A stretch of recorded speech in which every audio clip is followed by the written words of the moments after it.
ये मुस्कुराता चेहरा और एक दूसरे के साथ हंसी खुशी के हर पल एक साथ बिताने वाले ये दोनों छोटे पर्दे की नामी कलाकार हैं, चाहत पांडे और हीर चोपड़ा, जो कई टीवी सीरियलों में काम कर चुकी हैं, जिसमें चाहत पांडे छोटे पर्दे की बड़ी कलाकार हैं, जो कई बड़े बैनर के धारावाहिकों में लीड रोल में आ चुकी हैं। लॉकडाउन के दौरान मुंबई से शूटिंग खत्म कर चाहत दमोह में अपने घर वापस आई और साथ में अपनी सह कलाकार हीर चोपड़ा को भी ले आई। चाहत की मां ने दोनों को खूब प्यार दिया और दोनों हंसी खुशी रहीं। आप एक बार झलक देखिए।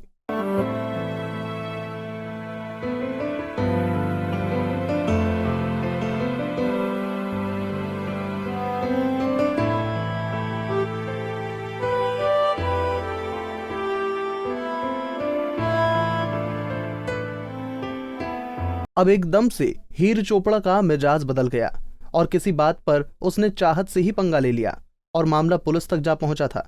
हीर चोपड़ा ने चाहत और उसकी मां पर प्रताड़ित करने का आरोप भी लगा दिया।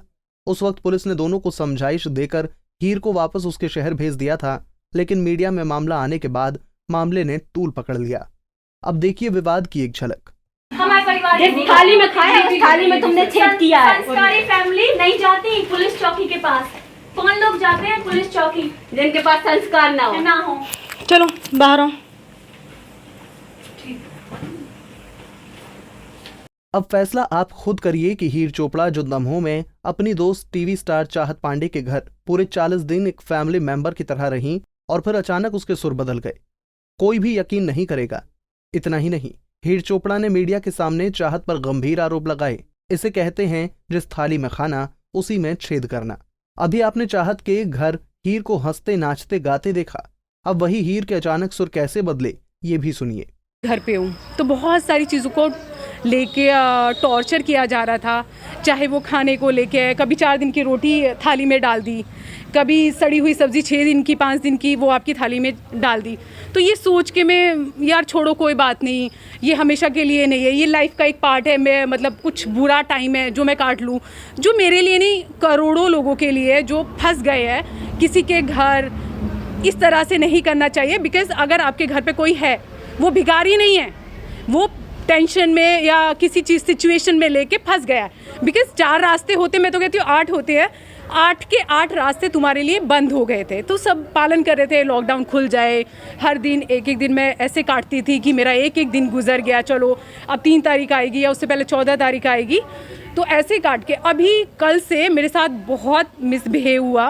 वो लोग मेरे ऊपर चढ़ गए मुझे मारने के लिए और यहाँ तक बोल दिया कि बैग लेके तुम कहीं भी जाओ, हमें कुछ फर्क नहीं पड़ता। चाहत पांडे और हीर चोपड़ा का झगड़ा मीडिया की सुर्खियों में आया, तब छोटे पर्दे की बड़ी कलाकार चाहत पांडे ने किसी भी चैनल को अपने बयान देने से साफ इनकार किया। लेकिन जब बात बढ़ती देखी तो चाहत पांडे ने अपनी चुप्पी तोड़ी और पंजाब केसरी के सामने बात रखी। मैं अब यहाँ से करना चाहूँगी कि मेरी माँ ने मुझे हमेशा ये संस्कार दिए हैं, हमेशा मुझसे ये कहा है कि बड़ा व्यक्ति हमेशा वो होता है जो अपने पास बैठे छोटे व्यक्ति को छोटा महसूस ना होने दे। और आपने तो खुद ही देखा है, उसका इंटरव्यू सुना है, उसने खुद कहा है कि 40 दिन वो हमारे घर रही है। तो आप खुद ही सोचिए, 40 दिन वो हमारे घर रही है, अगर हम उसको प्रताड़ित करते, हम उसके साथ मारपीट करते या हम उसको गंदा हुआ सड़ा हुआ खाना खिलाते, तो क्या वो 40 दिन हमारे साथ में रहती? हमने उसको बहुत प्यार मोहब्बत से रखा। जो उसने डिमांड की कि मुझे ओट्स खाना है, मुझे फ्रूट्स खाना है, मुझे गाय भैंस का दूध नहीं पीना है, मुझे पैकेट वाला दूध पीना है, या उसकी जो भी डिमांड रही, लॉकडाउन में भी हम जितनी उसकी हेल्प कर सकते थे, जितनी उसकी डिमांड पूरी कर सकते थे, मेरी माँ ने, मेरी फैमिली ने, मेरे भाई ने उसकी उतनी डिमांड्स पूरी की हैं।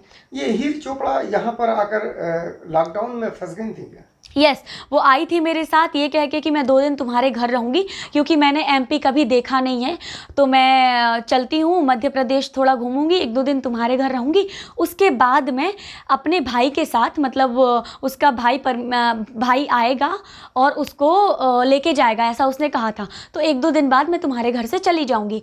और उसी दौरान, उसी 1-2 या 3 दिन बाद लॉकडाउन हो गया एंड मोदी जी ने आके कहा जो जहाँ है वो वहीं पे रहें, और हीर चोपड़ा मेरे घर में फंस गई या हमारे साथ रहने लगी।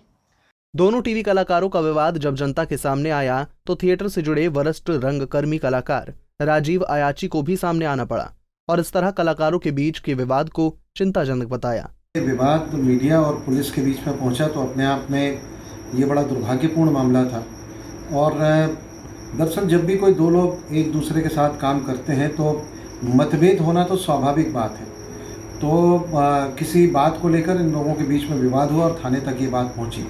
लेकिन जो बात थी वो मुझे लगता है कि हमारे बुंदेलखंड के हिसाब से ये बात बिल्कुल भी उचित नहीं है, क्योंकि हम बुंदेलखंड के लोग हैं, हमारी अपनी एक अलग संस्कृति है और हम लोग अतिथि को तो एक देवता के समान उसकी पूजन हम करते हैं। तो मुझे लगता है कि खाने की बात को लेकर ये बात यदि थाने तक पहुंची तो अपने आप में मुझे लगता है कि हीर चोपड़ा ने शायद कहीं कुछ वेटेज लेने के लिए, या शायद हो सकता है ये भी कई बार होता है कि मीडिया में खुद को प्रमोट करने के लिए ये बात कही होगी। और दोनों नवोदित कलाकार हैं, मुझे नहीं लगता कि खाने को लेकर कोई भेदभाव चाहत मणि पांडे के द्वारा किया गया होगा, क्योंकि हमारी अपनी संस्कृति बिल्कुल अलग है। और मैं ये बात ज़रूर कहूँगा आपके इस टेलीविज़न चैनल के माध्यम से कि मतभेद हो लेकिन मनभेद नहीं होना चाहिए। लंबे लॉकडाउन के दौरान अच्छों की हालत खस्ता हो गई। यही वजह है कि एक छत के नीचे रहने वाली दो टीवी स्टारों के बीच में विवाद हो गया। लेकिन सवाल फिर वही उठता है कि मुंबई से आई हीर चोपड़ा ने दमोह में चाहत पांडे के निवास पर 40 दिन बिताए और वापस अपने घर जाते जाते चाहत पांडे और उनके परिवार पर गंभीर आरोप लगाने के साथ साथ तोहमत लगा गईं। इम्तियाज़ चिश्ती, पंजाब केसरी, दमोह।